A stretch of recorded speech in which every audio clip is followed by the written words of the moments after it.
कुछ तो करें अपने जीवन में, थोड़े तो स्वदेशी बने, भारतीयता के नजदीक चले। तो आप बोलेंगे हम क्या कर सकते हैं? इतना ही करिए कि जितना बने अपने जीवन में भारतीयता लाइए। तो कितने स्तर पर? 5, ज्यादा नहीं कहता मैं। आपके भोजन में संपूर्ण भारतीयता लाइए, माने pizza, burger, hot dog, cold dog, chowmein, toffee, chocolate, biscuit, पाव रोटी, डबल रोटी, इनको थोड़ा बाहर करिए और अपने देश की चीजें अंदर लाइए।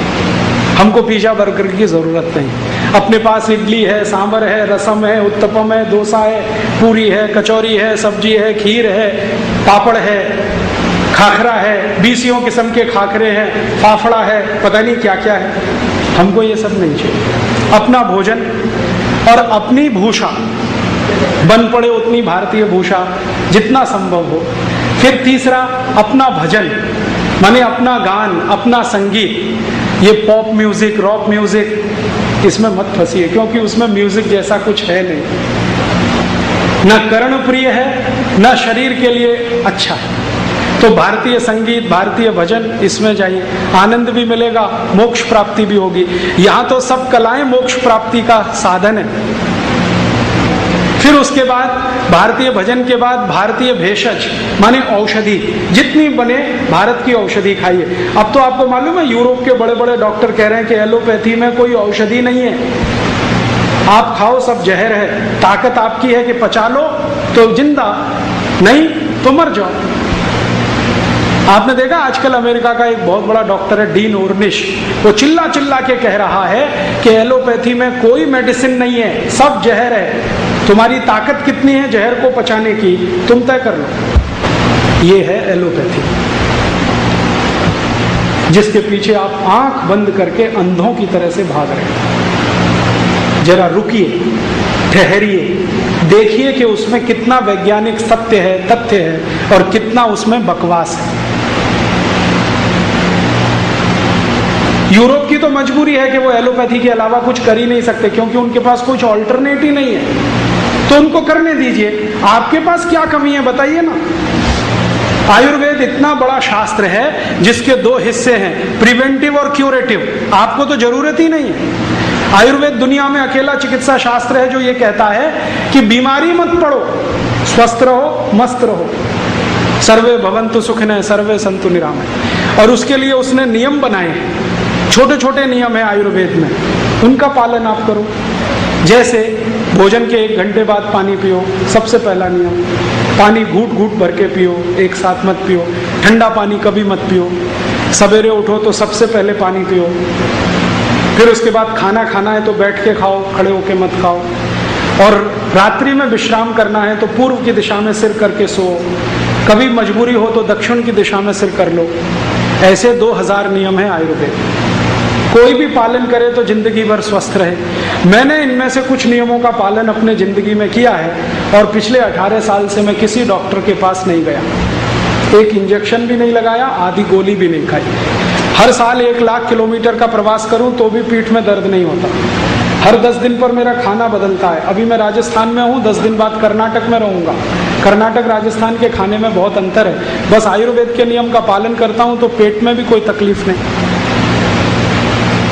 ये मैं कर सकता हूँ, आप भी कर सकते हैं, बस ध्यान देना है। फिर आप कहेंगे जी हमको तो पता ही नहीं है ये नियम कैसे हैं, कहाँ लिखे हुए हैं। आयुर्वेद की एक पुस्तक आप सब पढ़िए जरूर, उसका नाम है अष्टांग हृदय।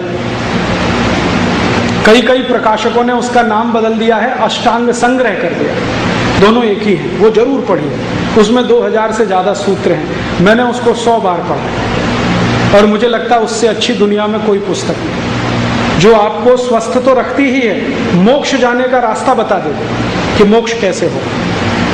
वो आप ले लो, बाजार में मिलती है। अब कोई लोग कहते हैं इतनी मोटी पुस्तक है, पेज बहुत हैं, संस्कृत में है, कठिन संस्कृत में, कैसे पढ़ें? तो आप ऐसा करो कि हमने उस पुस्तक को आधार बना के छोटी छोटी कुछ पुस्तकें बनाई, 100 पन्ने की, 50 पन्ने की, 150 पन्ने की। वो नीचे आप जाएंगे तो नीचे रखी हुई हैं स्टॉल पे, आप वो ले जाओ। 5-6 किताबें हैं चिकित्सा विषय पर, वो सब अष्टांग हृदय के आधार पर हैं। उनको अगर आप पालन कर लो तो मैं बोलता हूं कि 90% बीमारियों में आपको चिकित्सा की जरूरत नहीं पड़ेगी, डॉक्टर की आवश्यकता नहीं। 10% बीमारियों को छोड़ देता हूं क्योंकि वो आपकी गलती से नहीं, दूसरे की गलती से आती है। जैसे आप गाड़ी से जा रहे हैं, एक्सीडेंट हो गया, अब इसमें आपकी कोई मजबूरी नहीं है, हो गया तो अब वहाँ आपको थोड़ी सर्जरी की ज़रूरत पड़ेगी।